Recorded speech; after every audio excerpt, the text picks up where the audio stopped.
If you don't know any of this, you've been interracially dating incorrectly. I'm gonna start off strong. Black women like to come off as strong and independent, but in reality, there's a group of women that they feel very threatened by, and that is white women. Black women stay stressed out by white women, and white women don't really see black women as competition like that. But do you know who white women do feel threatened by? Asian women. Specifically Eastern Asian women, by the way, not the other types. Sorry, Indian women, but I'll get to you later. So Eastern Asian women aren't sweating white girls for the most part. But you want to know who shivers their timbers? Latinas! Arriba! Okay, to be fair to Asian women, everyone is threatened by Latinas. Everyone calls black women the blueprint, but according to most plastic surgeons in the world, Latinas are. Every girl that goes under the knife comes out looking a little more Latina. That's not an accident. But hold on now, even the Latinas have their own arch nemesis. And you're not gonna believe who it is. Middle Eastern women. I know, right? It shocked the hell out of me too when I first found out. Unfortunately, I had to learn this the hard way, but it is true. So who do these sexy ass Middle Eastern women feel threatened by? Black women. And the circle is now complete. No, but seriously, the thought of losing her man to a black girl is a nightmare for Middle Eastern women. Now, if you're smart, you'll realize that there's a pattern to why it works this way. It all comes down to what I just said about Middle Eastern women. It's the women that are most likely to take the men of their own race. Those are the women they feel the most threatened by. Black women have beef with white women because he gonna leave your ass for a white girl, or however the fuck Kanye said it in that song. And white women have beef with Asian women because the bond between white men and Asian women is like no other. But like seriously, side note, everyone talks about how black guys will get it with anything white, but let's be honest here. Let's be honest. It's Asian women. I say this with no ill intent or malice in my heart, but if you are going to get with an Asian woman and you're not Caucasian yourself, be ready to compete in the mud with Bob from accounting for her and possibly lose. You've been warned. Me personally, I'm way too sexy for that. Sorry. The thing about Middle Eastern women and Latinas is that they're pretty similar, so they steal each other's men all the time.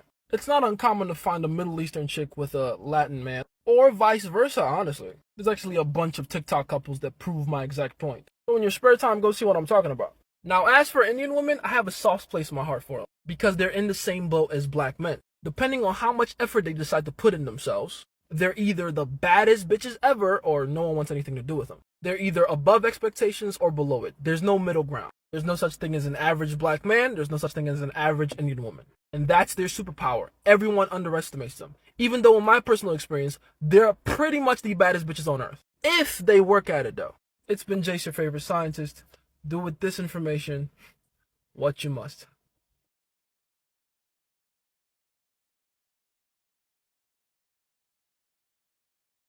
Indian and Pakistani women are gorgeous, dude. I have a top 10 list of most beautiful women I've ever been with, and Indian women are the only race on that list that makes 2 entries, both of which are in the top 3, by the way. But unfortunately, on a cultural level, most Indian and Pakistani women are heavily nerfed. Their diet and their habits do not do them any favors. I think Indian and Pakistani people in general are the sleeper build of the world. They have so much potential for amazing aesthetic. Because of their diets, habits, and beliefs, they never reach that potential. I have a bunch of Indian friends, and I say this to them all the time, but they're gonna kill me when they see this video. I always say that Indian and Pakistani men need to just get over themselves and eat some fucking meat.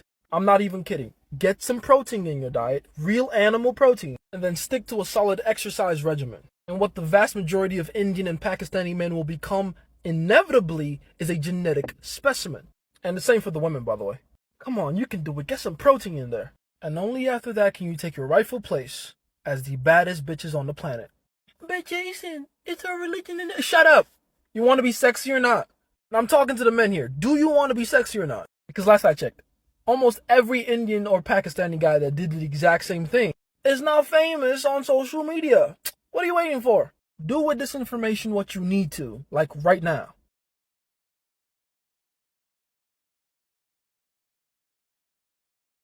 So everyone wants me to do the male version of the arch nemesis of every race.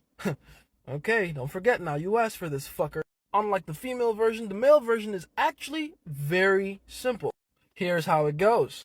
Asian men, Indian men, Middle Eastern men, Hispanic men, and black men are all afraid of white men from a social standing point of view.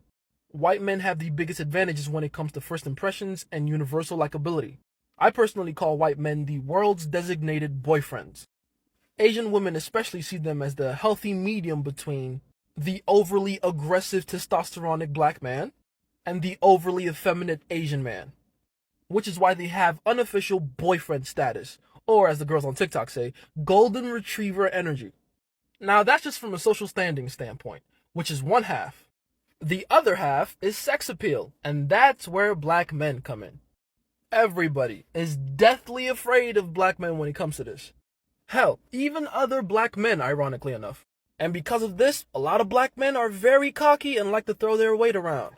Black men in general like to think that they're superior to every other man in the sex appeal and danger factor departments, except for one other kind of man.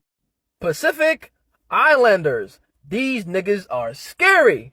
My timbers are shivering at maximum capacity as we speak. Do not fuck with these niggas. They are dangerous. End of video.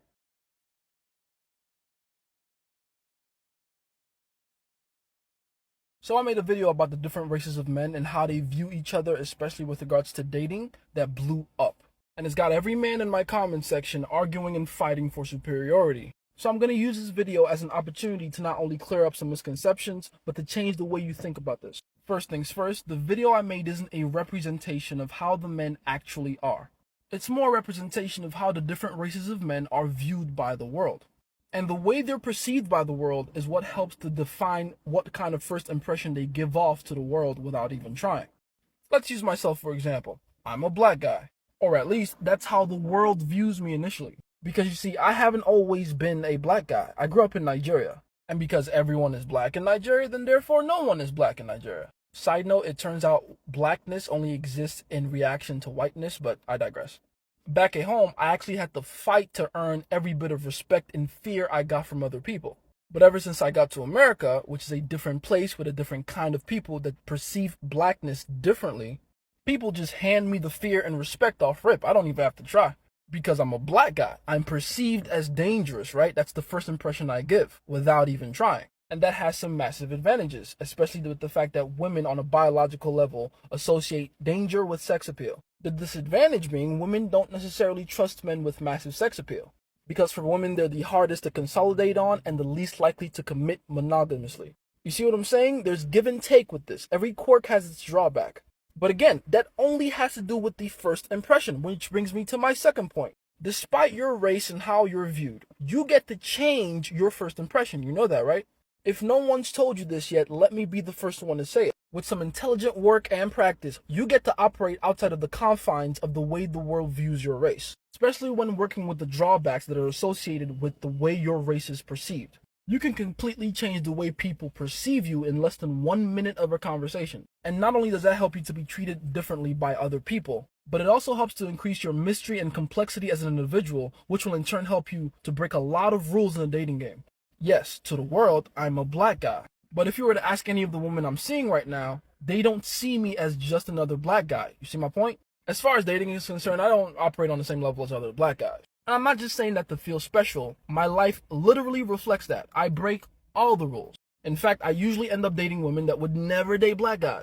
It's funny because my ex used to call me the black guy starter kid.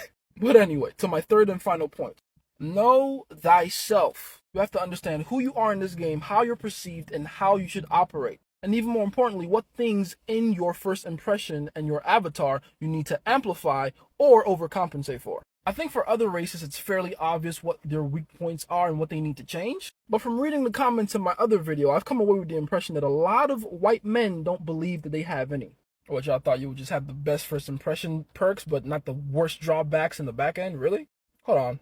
I got you. I'll help you. Let me explain. White men are seen as the perfect middle ground between the overly aggressive black man and the overly effeminate Asian man, right? Which is why they get a lot of that universal social appeal. Not very extreme, not very controversial, just in the middle. The problem with that is not being extreme one way or the other is the exact definition of mediocrity. And it reflects in their relationships with women with their inability to generate consistently or retain attraction for a long period of time. Because attraction exists in the extremes. Through all my years of dating, I've always suspected this was the case, but now that I'm actually a dating coach, yeah, it's very obvious. White guys suffer a very different kind of retention issue than black guys do. On average, most black guys get broken up with, for instance, because their girl doesn't trust them. For white guys, it's because their girl is bored with them.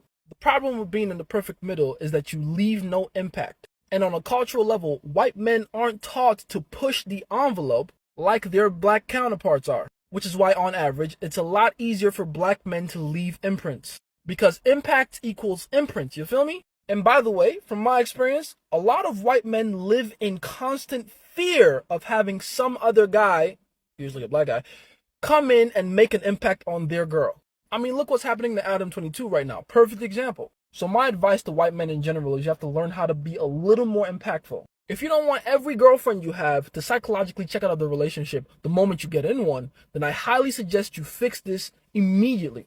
Or else you're gonna constantly be living in fear of guys that can leave bigger impacts than you can. And you should. You should be very afraid of those guys. It's been Jace, your favorite scientist, telling you once again to do with this information what you need to.